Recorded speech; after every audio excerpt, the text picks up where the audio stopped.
សួស្តីនឹងជំរាបសួរបងប្អូនអ្នកស្នេហាវិស័យកីឡាកាច់ដៃនៅកម្ពុជាទាំងអស់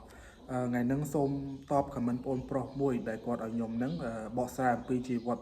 វប្រវត្តិរបស់កីឡាករកាច់ដៃ John Pressing ហើយមុននឹងខ្ញុំរៀបរាប់អំពីកីឡាករកាច់ដៃ John Pressing សំណូមពរនឹងទទូចឲ្យបងប្អូនជួយ Subscribe Channel YouTube ខ្ញុំម្នាក់មួយដែលមានឈ្មោះថាបង្រៀនវឹកហាត់កាច់ដៃ I'm Wrestling Trend ហើយសង្ឃឹមថាបងប្អូនមិនកំណាញ់ទេត្រឹម Subscribe មួយណាអរគុណច្រើនដើម្បីជាកម្លាំងចិត្តឲ្យខ្ញុំបាននឹងធ្វើវីដេអូបន្តទៀតហើយពេលនេះដែរសូមរៀបរាប់អំពីជីវប្រវត្តិរបស់កីឡាករ John Pressing កីឡាករ John Pressing គឺជាកីឡាកររបស់សហរដ្ឋអាមេរិកគាត់កើតនៅថ្ងៃទី15ខែកក្កដាឆ្នាំ1964អូយគាត់មានអាយុរៀងជ្រេហើយគាត់គឺជាកីឡាករកាច់ដៃមួយរូបដែលគេឲ្យរហស្សនាមថា The Great Wrestling of All Time ហើយជើងឯករបស់គាត់ដែលគាត់ទទួលបានក្នុងអាជីពកីឡាកាច់ដៃនឹងចំនួន500ដងវ៉ាវច្រើនមែនតើJohn Pressing នឹងគឺជាកីឡាករកាច់ដៃអាចនិយាយថាគឺជាជីតា Arm Wrestling ដែលធ្វើឲ្យ Arm Wrestling នឹងកកើតខ្ញុំហ៊ាននិយាយចឹងព្រោះគាត់ជាកីឡាករមួយល្បីខ្លាំងនៅសហរដ្ឋអាមេរិកហើយឥឡូវខ្ញុំសូមរៀបរាប់អំពីកាយសម្បទារបស់គាត់បន្តិចកីឡាករ John Pressing គឺមានកម្ពស់ 1m81 ទម្ងន់104គីឡូក្រាមbicep របស់គាត់43សង់ទីម៉ែត្រ forearm 41សង់ទីម៉ែត្រ wrist 20សង់ទីម៉ែត្រហើយទិន្នន័យអាជីពរបស់គាត់មិនរាប់ពីមុនណារាប់បច្ចុប្បន្នណាគឺការប្រកួតរបស់គាត់គឺឈ្នះ8ដងចាញ់8ដងអញ្ចឹងគឺការប្រកួត16លើកឥឡូវខ្ញុំសូមរៀបរាប់អំពីជីវប្រវត្តិនិងសមិទ្ធផលរបស់គាត់ក្នុងវិស័យកីឡាកាច់ដៃលោក John Pressing បានចាប់ផ្ដើមអាជីពកីឡាកាច់ដៃក្នុងឆ្នាំ1982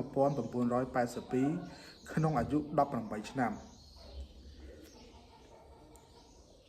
គាត់បានឈ្នះពានរង្វាន់ពិភពលោកដំបូងក្នុងកម្មវិធី Visual of Sport ក្នុងឆ្នាំ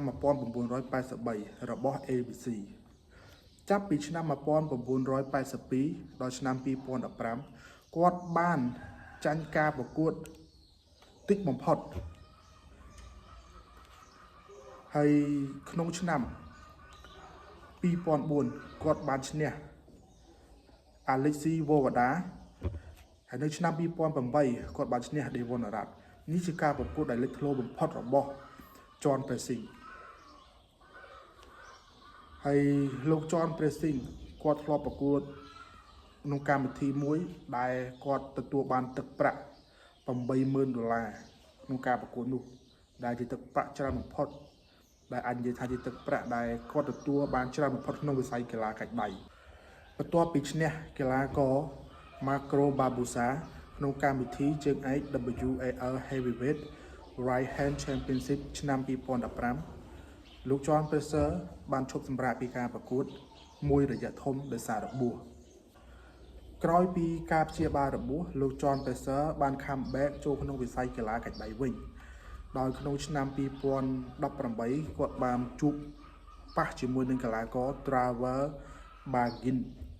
នៅប្រទេស Moldavia នៅថ្ងៃទី31កក្កដាឆ្នាំ2021គឺការប្រកួតនេះ John Pressing គឺបានចាញ់គាត់បានចាញ់ Travel Bagin នៅថ្ងៃទី11ខែធ្នូ John Pressing បានប្រឈមមុខ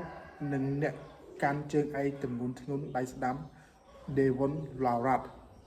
ក្នុងកម្មវិធី King of Table 2ទោះបីជា John Pressing ធ្លាប់ឈ្នះ Devon Arad នៅការប្រកួតរបស់គាត់ចុងក្រោយក៏ដោយប៉ុន្តែលើកនេះជាជំនួបលើកទី2រវាងគាត់ជាមួយនឹង Devon Arad គឺ Devon Arad បានដួលគាត់ 4-0 ដោយគាត់មិនអាចតដៃជាមួយ Devon Arad ទេការប្រកួតរបស់គាត់បន្ទាប់ពីគាត់ទទួលបរាជ័យរបស់ Devon Arad រួចគឺគាត់បានប្រឡូកក្នុង Amisphere គឺការប្រកួតក្នុង Amisphere គឺគាត់ធ្វើបានល្អមែនទែនដោយមានចំណាត់ថ្នាក់ ranking មួយក្នុងអាយុ57ឆ្នាំដែលគេអាចចាប់ទុកថា គាត់អាយុច្រើនប៉ុន្តែគាត់អាចរក្សា ranking មួយក្នុង Air Space បានអ្នកប្រកបអាជីពកីឡាកាច់ដៃហ្នឹងចាប់ទៅគាត់ជានិមិត្តរូបមួយក្នុង arm wrestling ហើយប្រវត្តិរបស់គាត់ខ្ញុំសូមសង្ខេបតែប៉ុណ្្នឹងទេដោយសារមានច្រើនមែនទែនមួយជាន់ព្រះសិង្ហប៉ុន្តែខ្ញុំមិនអាចរៀបរាប់អស់បានទេគុំសង្ខេបដើម្បីបងប្អូនយល់ហើយជាពិសេសឲ្យបងប្អូនទស្សនាវីដេអូតាម YouTube ទៅគឺឃើញហើយការប្រកួតរបស់គាត់ច្រើនអាចចាប់ថាគឺជាជីតា arm wrestling ហើយជាចុងក្រោយនេះអរគុណបងប្អូនដែលបានទស្សនាវីដេអូនេះហើយសូមបងប្អូនជួយ Subscribe YouTube ជាមួយផងដើម្បីឲ្យខ្ញុំមានកម្លាំងចិត្តធ្វើវីដេអូបន្តទៀតអរគុណច្រើន